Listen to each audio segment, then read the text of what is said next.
So இன்றைக்கி என்ன பார்க்க போகிறோம்? ரொம்ப சிம்பிள். என்ன டிஃபன் பண்ணுறது, பிரேக்ஃபாஸ்ட்டுக்கு என்ன அப்படின்னு யோசனை பண்ணிட்டு இருப்பீங்க இல்லையா? அந்த நேரத்தில் அவல் இருந்ததுன்னா உடனே பண்ணிடலாம். ஸோ எப்படி பண்ணலாங்கிறத பார்க்கலாம். அதுக்கு முன்னாடி அவல் மசாலா பண்ணுறதுக்கு தேவையான பொருள் என்னென்னு பார்த்துட்டு வந்துடலாம் வாங்க.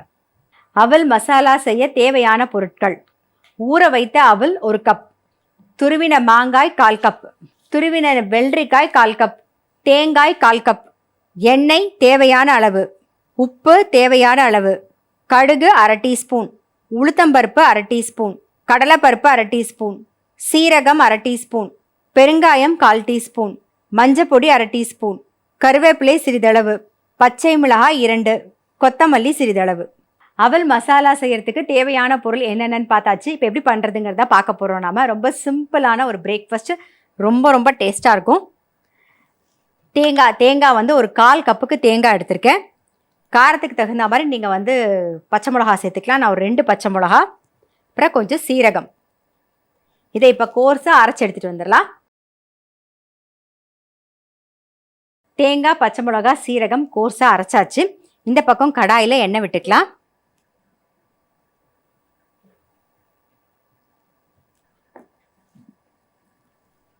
கடுகு,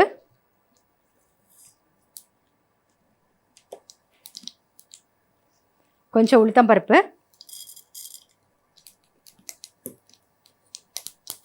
கொஞ்சம் கடலைப்பருப்பு,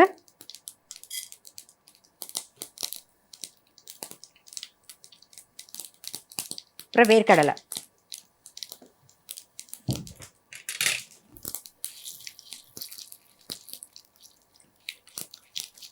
லைட்டாக வேர்க்கடலை வறுபடட்டும். கருவேப்பிலை சேர்த்துக்கலாம்.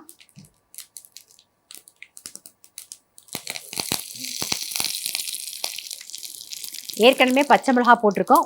தாளிக்கிறதுக்கு ஒரே ஒரு வரமிளகா, கொஞ்சம் மஞ்சப்பொடி, கொஞ்சம் பெருங்காயப்பொடி.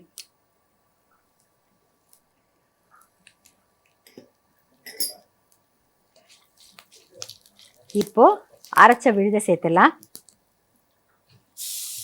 எப்படியே ரொம்ப வதங்கணும்னு கிடையாது, ஒரு பெரட்டினா போதும்.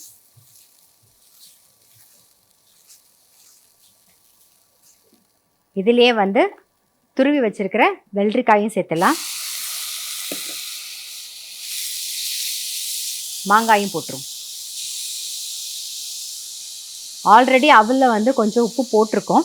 இப்போ இதுக்கு தகுந்த அளவு நம்ம உப்பு சேர்த்துக்கலாம்.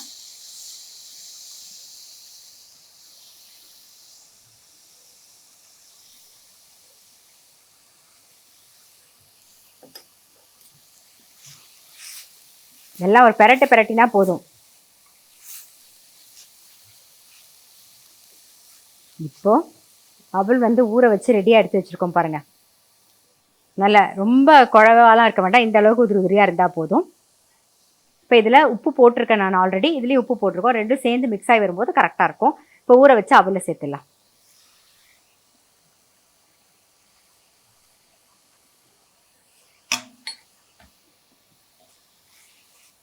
நல்லா மிக்ஸ் பண்ணிவிடுவோம்.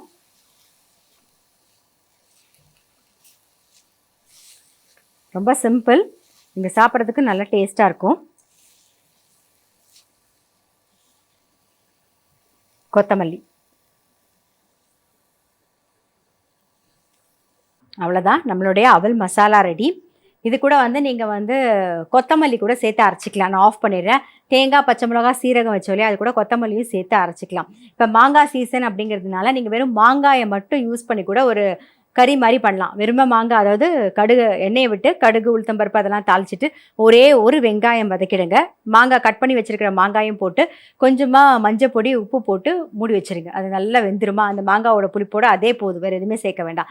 அதுக்கப்புறம் நம்ம தேங்காய், பச்சை மிளகா, சீரகம் இப்போ இதுக்கு அரைச்சோம் தெரியுமா, இந்த அரைச்ச விழுதை நீங்கள் அதில் போட்டுட்டு மேலாக கடுகு, உளுத்தம்பருப்பு, கருவேப்பிலையும் கொஞ்சம் வரமிளகாயும் சேர்த்து தாளித்து கொட்டினீங்கன்னா மாங்காய் கறி ரொம்பவே டேஸ்ட்டாக இருக்கும். அந்த மாதிரி மாங்காய் சீசன் கிடைக்கும் போது நீங்கள் மாங்காய் யூஸ் பண்ணிக்கலாம். புளியை கொஞ்சம் கம்மி பண்ணிவிட்டு அதுக்கு பதிலாக மாங்காய் போட்டு நீங்கள் வந்து சாம்பார் பண்ணலாம், மாங்காயில் ரசம் பண்ணலாம், எல்லாமே பண்ணலாம். ஸோ அந்த மாதிரியும் ட்ரை பண்ணலாம். நம்ம நார்மலாகவே வந்து அவலில் உப்புமா பண்ணுவோம்.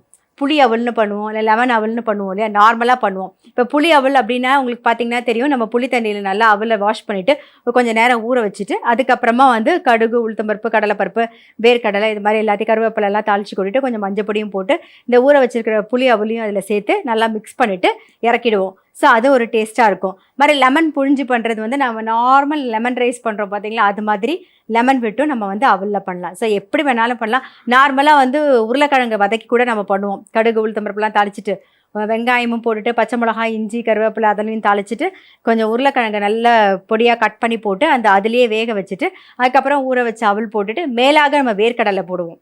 ஸோ அந்த மாதிரியும் பண்ணுவோம். தேங்காய் கொஞ்சம் தூவுவோம் இல்லையா, ஸோ அதை மாதிரியும் பண்ணலாம். அதெல்லாம் நம்ம எப்பயுமே அடிக்கடி பண்ணுறது. பட் இந்த மாதிரி நீங்கள் கண்டிப்பாக ட்ரை பண்ணியிருக்க மாட்டீங்க. தேங்காய், பச்சை மிளகாய், சீரகம் அரைச்சி ட்ரை பண்ணியிருக்க மாட்டீங்க. ட்ரை பண்ணி பாருங்கள். இது கூட உங்களுக்கு தேவைப்பட்டது இன்னும் கொஞ்சம் ஃப்ளேவர் வேணும்னா நீங்கள் கொத்தமல்லி கூட கொஞ்சம் சேர்த்து வச்சு அரைச்சி ட்ரை பண்ணி பார்க்கலாம். கொத்தமல்லி இல்லைனா புதினா கூட நீங்கள் சேர்த்து அரைச்சி ட்ரை பண்ணலாம். அந்த மாதிரியும் ட்ரை பண்ணி பார்க்கலாம். இப்போ நான் சொல்லிக் கொடுத்த மெத்தடில் ஃபஸ்ட்டு ட்ரை பண்ணி பார்த்துட்டு எப்படி இருக்குங்கிறதையும் சொல்லுங்கள். ரொம்ப டேஸ்ட்டாக இருக்கும். ஏன்னா இதில் அந்த புளிப்பு, மாங்காவோட புளிப்பும் தெரியும், சில காரமும் தெரியும். எல்லாமே சேர்ந்து சாப்பிடும்போது பிளெண்டாகி இருக்குமா, ரொம்ப நல்லாயிருக்கும். இப்போ இதை பிளேட்டிங் பண்ணிவிடுவோம்.